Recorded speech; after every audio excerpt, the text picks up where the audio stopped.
Doctor ortho Ayurvedic oil and capsule, अब दर्द भी घुटने टेकेगा।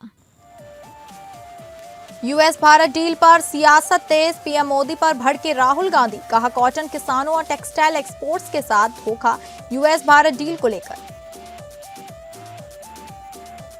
गोरखपुर में सीएम योगी ने कहा दिल्ली गैस चैम्बर लगती है, यूपी वालों को बताया भाग्यशाली, स्वच्छता बनाए रखने और गंदगी न फैलाने की अपील।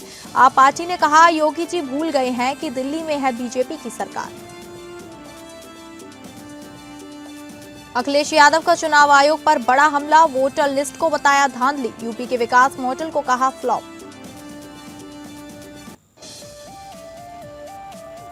हाथियों के हमलों पर सख्त हुए सीएम सोरेन, 12 दिन में मुआवजा का निर्देश, तेज रेस्क्यू सिस्टम के दिए निर्देश।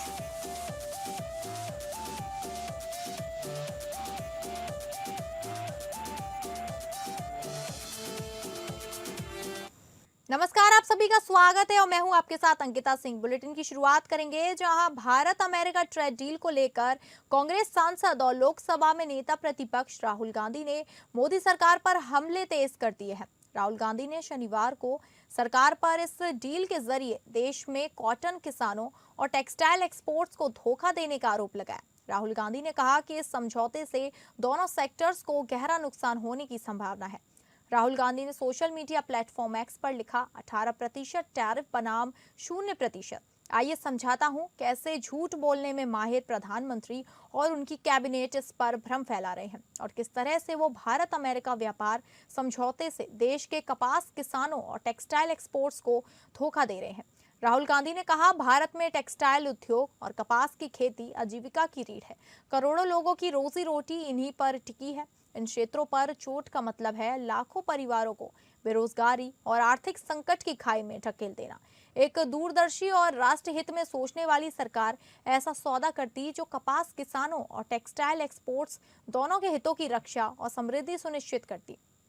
लेकिन इसके ठीक उलट नरेंद्र मोदी और उनके मंत्रियों ने ऐसा समझौता किया जो दोनों क्षेत्रों को गहरी चोट पहुंचाने वाला साबित हो सकता है।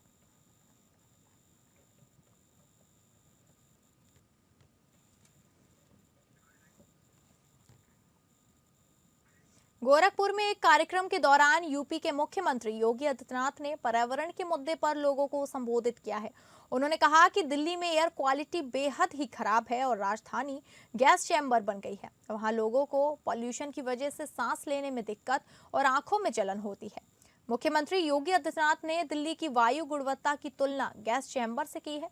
मुख्यमंत्री ने कहा कि तेजी से विकास के बावजूद यूपी के लोग स्वच्छ वातावरण का आनंद ले रहे हैं। विकास गोरखपुर पहुंचे योगी ने कहा कि यहां का वातावरण काफी अच्छा है, प्रदूषण नहीं है। मुख्यमंत्री ने कहा कि पर्यावरण में गड़बड़ी से ऐसे ही होता है। हम भाग्यशाली हैं, हमारे यहाँ विकास तो है लेकिन पर्यावरण दम घोटने वाला नहीं है। गोरखपुर में कल्याण मंडपम के लोकार्पण कार्यक्रम के दौरान सीएम योगी आदित्यनाथ ने पर्यावरण संरक्षण और स्वच्छता के मुद्दों पर भी खास तौर से बल दिया। अपने संबोधन में उन्होंने कहा कि आज के दौर में दुनिया की सबसे बड़ी चुनौतियों में से एक पर्यावरण का बिगड़ता संतुलन है, जिसे तुरंत सुधारने की जरूरत है। उन्होंने दिल्ली के एयर पॉल्यूशन को लेकर भी टिप्पणी की। मुख्यमंत्री ने लोगों से अपील की कि वे अपने आसपास स्वच्छता बनाए रखें और कहीं भी गंदगी फैलाने से बचे। उन्होंने सिंगल यूज प्लास्टिक के साइड इफेक्ट्स को उजागर करते हुए कहा कि इसे नालियों या सड़कों पर ना फेंकना चाहिए। उनका कहना था कि छोटी छोटी अनदेखी फ्यूचर में बड़े पर्यावरणीय संकट को जन्म देती है। एयर क्वालिटी इंडेक्स में 400 से ऊपर दम घुटता है, आंखों में जलन होती है, सांस लेने में दिक्कत होती है। डॉक्टर को बुजुर्गों के लिए, बीमारों के लिए, बच्चों के लिए कहना पड़ता है कि आप घर से बाहर मत निकलिए, इतनी खराब स्थिति होती है। लेकिन जनता का दायित्व है शुद्धता और स्वच्छता पे ध्यान दें, गंदगी न होने दें, कूड़ा सड़क पे न फेंके, प्लास्टिक सिंगल यूज प्लास्टिक को नालियों में मत डालिए, सड़क पे मत डालिए, उपयोग मत करिए, ये नुकसानदायक है। देख रहे हो ना क्या दिल्ली में घुटन भरी जिंदगी हो गई है, ऐसे लगता है जैसे गैस चैम्बर में हो। एयर क्वालिटी इंडेक्स में 400 से ऊपर दम घुटता है, आंखों में जलन होती है, सांस लेने में दिक्कत होती है। डॉक्टर को बुजुर्गों के लिए, बीमारों के लिए, बच्चों के लिए कहना पड़ता है कि आप घर से बाहर मत निकलिए। इतनी खराब स्थिति होती है। आप गोरखपुर में कितना शानदार माहौल है, कहीं कोई दिक्कत नहीं, कहीं कोई एकदम घोटो माहौल नहीं, जहां मर्जी घूमते रहिए।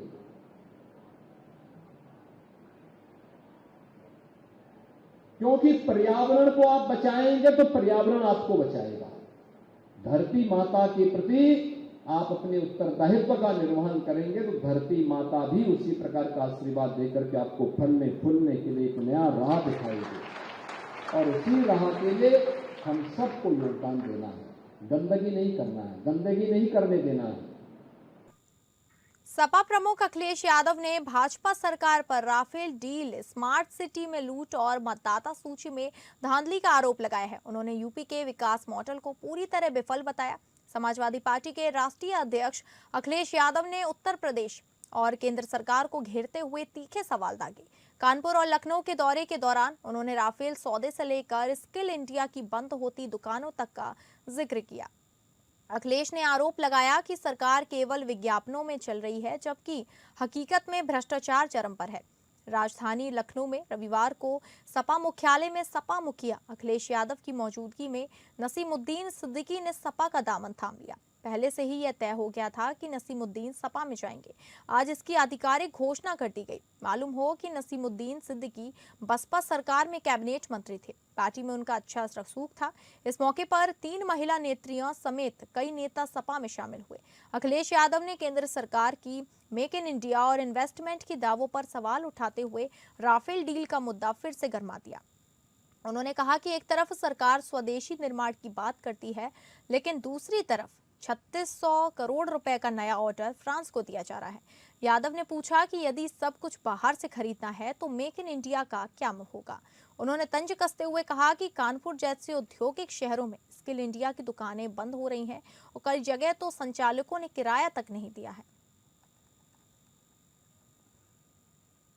ये ज्वाइनिंग इसलिए बड़ी मानी जा रही है क्योंकि ये पीडीए की जीत को और बड़ा करेगी।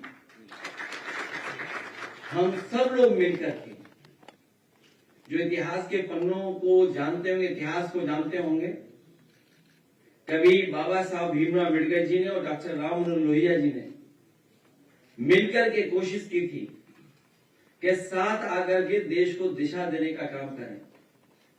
परिस्थिति और समय और राजनीति ने उन्हें समय नहीं दिया, लेकिन उसके बाद लगातार कोशिश होती रही है।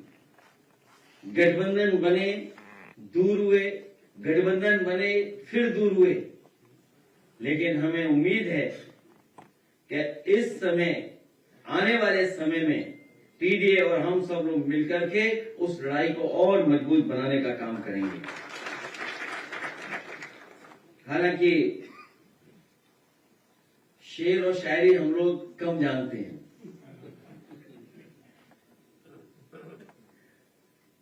लेकिन मकान बदल रहे हैं, मोहल्ले नहीं बदल रहे हैं। और जब से हमारे साथ पूर्व मंत्री फूल बाबू जी आए हैं तो किसी का फूल मुरझाता जा रहा है।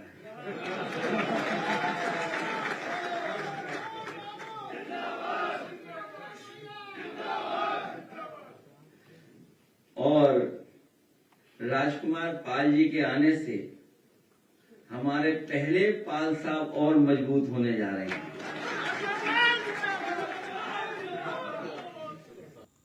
गोरखपुर प्रवास के दौरान लगातार दूसरे दिन मुख्यमंत्री योगी आदित्यनाथ ने गोरखनाथ मंदिर में जनता दर्शन का आयोजन कर लोगों से मुलाकात की और समस्याएं सुनकर अधिकारियों को निस्तारण के निर्देश दिए। रविवार को देवादिदेव महादेव की आराधना के विशेष पर्व महाशिवरात्रि पर अनुष्ठात्मक व्यवस्था में भी उन्होंने जनसेवा का अनुष्ठान जारी रखा। जनता दर्शन में आए लोगों से मुख्यमंत्री ने कहा, चिंता मत करें, हर समस्या का समाधान होगा, सबकी भरपूर मदद की जाएगी। जनता दर्शन में मुख्यमंत्री ने मौके पर मौजूद अधिकारियों को निर्देशित किया कि हर पीड़ित व्यक्ति की समस्या पर संवेदनशीलता से ध्यान दें और तत्परता से उसका निष्पक्ष और समयबद्ध निस्तारण सुनिश्चित कराएं। वहीं रविवार सुबह गोरखनाथ मंदिर परिसर के महंत दिग्विजयनाथ स्मृति भवन के बाहर आयोजित जनता दर्शन के दौरान सीएम योगी ने कहा कि करीब 150 लोगों की समस्याएं सुनी और अधिकारियों को उनका समाधान करने के निर्देश दिए। कुर्सियों पर बैठाए गए लोगों तक मुख्यमंत्री खुद पहुंचे, एक एक कर सबकी समस्याएं सुनी गई। उन्हें आश्वस्त किया कि वह सभी की समस्याओं का समाधान कराएंगे, किसी को भी घबराने की आवश्यकता नहीं है। प्रार्थना पत्रों को उन्होंने अधिकारियों को हस्तगत करते हुए निर्देश दिया कि हर समस्या का निस्तारण त्वरित, गुणवत्तापूर्ण, संतुष्टिप्रद होना चाहिए। कुछ लोगों द्वारा जमीन कब्जाने की शिकायत पर सीएम ने कठोर कानूनी कार्यवाही के निर्देश दिए। उन्होंने कहा कि यदि कोई दबंग माफिया किसी भी जमीन जबरन कब्जा कर रहा हो तो उसके खिलाफ कठोर कार्रवाई की जाए। गरीबों को उजाड़ने वाले कतई न बख्शे जाएं। जहां पैमाइश की जरूरत है वहां पैमाइश कराकर विवाद का निस्तारण कराया जाए। पारिवारिक विवाद के मामलों में उन्होंने उभय पक्षों के साथ संवाद कर समाधान की राह निकालने के लिए निर्देशित किया।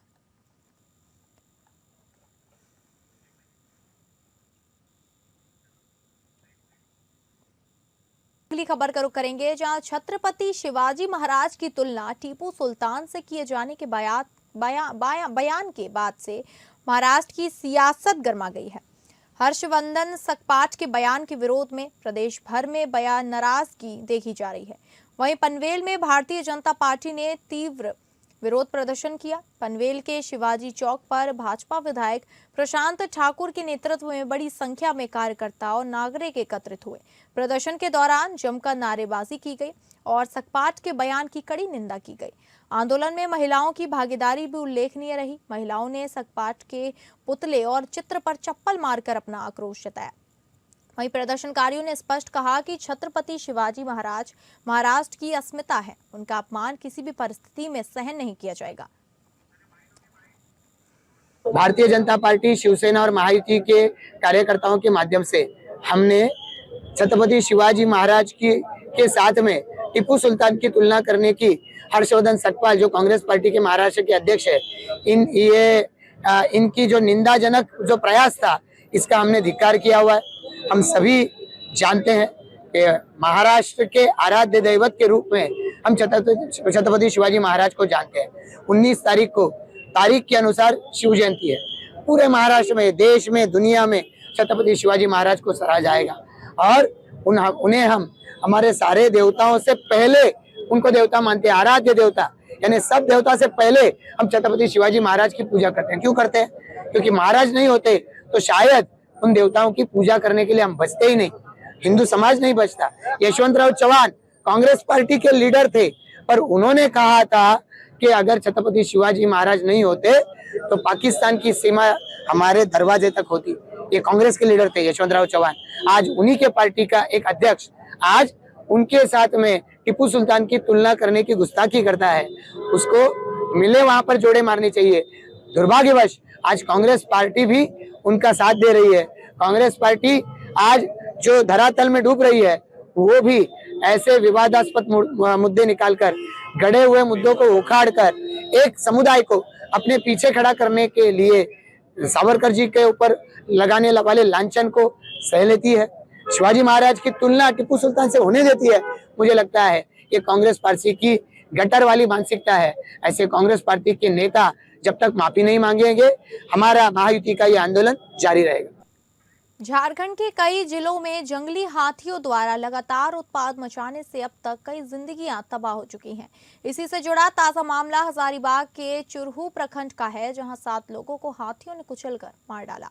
वहीं दूसरी ओर जान माल की सुरक्षा के लिए अब राज्य के मुख्यमंत्री हेमंत सोरेन ने प्रभावी कदम उठाने की ओर ध्यान दिया है। ऐसे में मामले की गंभीरता को देखते हुए सीएम रांची स्थित अपने आवास में कल शाम एक उच्च स्तरीय समीक्षा बैठक बुलाई, जिसमें वन, पर्यावरण और जलवायु परिवर्तन विभाग के कई अधिकारियों की उपस्थिति रही। मौके पर राज्य के मुख्य सचिव अविनाश कुमार भी मौजूद रहे। इस बैठक में संबंधित अधिकारियों को सीएम ने कई दिशा निर्देश दिए और उचित कार्यवाही के लिए कदम उठाने का सख्त आदेश भी दिया। इस क्रम में सोशल मीडिया पर भी जानकारी देते हुए सीएम ने अधिकारियों को 12 दिनों के अंदर प्रभावित परिवारों को मुआवजा प्रदान करने की व्यवस्था को भी सुनिश्चित करने का निर्देश दिया।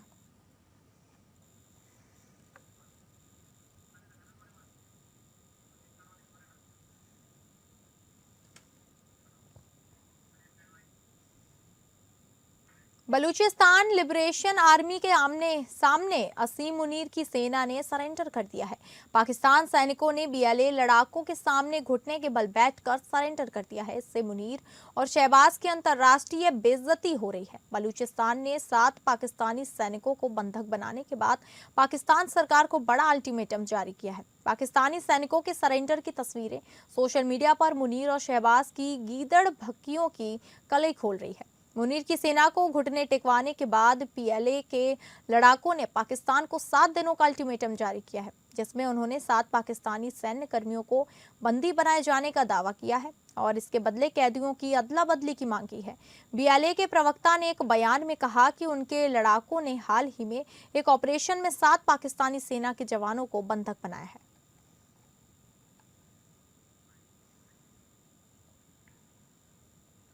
कर्नाटक का स्टूडेंट साकेत श्रीनिवासैया जो यूनिवर्सिटी ऑफ कैलिफोर्निया बर्कले में केमिकल और बायोमोलिकुलर में इंजीनियरिंग करने के लिए गया था, वह 9 फरवरी को लापता हो गया। सैन फ्रांसिस्को में भारतीय कॉन्सुलेट ने कंफर्म किया कि पुलिस ने इस युवक का शव बरामद कर लिया है। इसकी बॉडी को जल्द से जल्द भारत वापस लाने के लिए सभी जरूरत मदद का भरोसा दिया है। साकेत श्रीनिवासैया को आखिरी बार 9 फरवरी को यूनिवर्सिटी कैंपस से करीब 1 किलोमीटर दूर देखा गया था। लेक आंजा और बर्कले हिल्स इलाके में पूरे शहर में साकेत को ढूंढना शुरू किया गया। साकेत का पासपोर्ट और लैपटॉप वाला एक बैकपैक कैंपस के पास टिल्जन रीजनल पार्क के पास एक घर के पास मिला। भारतीय समुदाय के लोग श्रीनिवासैया की खोज में मदद के लिए ऑनलाइन जुटे। आखिर में साकेत का शव सैन फ्रांसिस्को में मिला है। भारतीय कॉन्सुलेट ने बयान जारी करते हुए कहा कि इस मुश्किल समय में हम साकेत श्रीनिवासैया के परिवार और प्रियजनन के प्रति अपनी गहरी संवेदनाएं जताते हैं। साकेत श्रीनिवासैया उन 6 लोगों में से थे जिनके पास हाइपर लूप के लिए माइक्रो चैनल कूलिंग सिस्टम और उसका एक तरीका इन्वेंट करने का पेटेंट था। साकेत आईआईटी मद्रास से पढ़ाई कर चुके हैं और वे बर्कले में मास्टर डिग्री के लिए पढ़ रहे थे।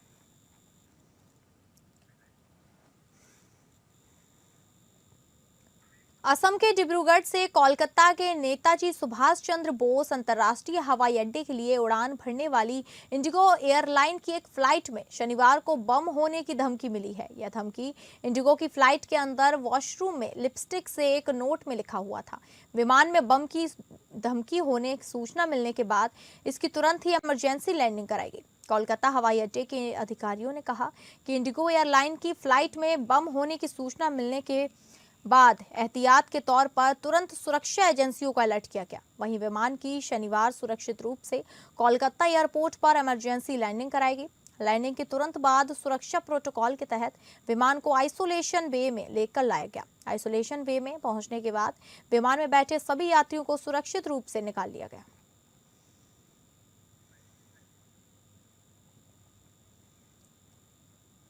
इम्तियाज अली ने हिंदी सिनेमा को अब तक कुछ बेहद खूबसूरत लव स्टोरीज दी हैं। जब वी मेट और लैला मजनू जैसी फिल्मों से दर्शकों के दिलों में अलग जगह बनाने वाले इम्तियाज अली अब एक और लव स्टोरी लेकर दर्शकों के बीच आ रहे हैं और इस लव स्टोरी के लिए उन्होंने एकता कपूर से हाथ मिलाया है। साल 2018 में इम्तियाज अली और एकता कपूर ने साथ मिलकर लैला मजनू बनाई थी, जो री रिलीज होने पर हर तरफ छा गई। अब दोनों साथ मिलकर हीर रांझा की लव स्टोरी लेकर आ रहे हैं। फिल्म की अनाउंसमेंट वैलेंटाइंस डे के मौके पर यानी 14 फरवरी को की गई। इम्तियाज अली ने एक वीडियो शेयर करते हुए फिल्म का ऐलान किया, मगर अब तक स्टार्स के नाम का खुलासा नहीं किया है। एकता कपूर और इम्तियाज अली ने 14 फरवरी को हीर रांझा का ऐलान किया। एक एनिमेशन वीडियो के जरिए फिल्म की घोषणा की गई।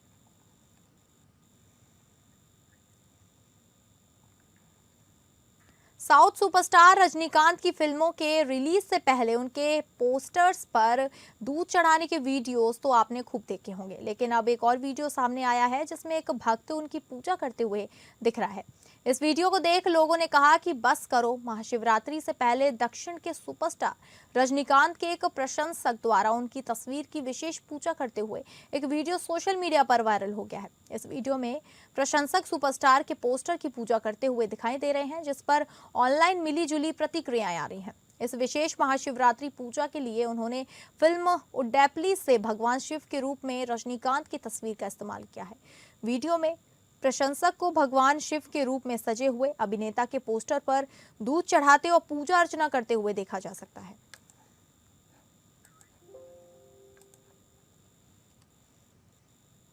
तो फिलहाल इस बुलेटिन में इतना ही। नमस्कार।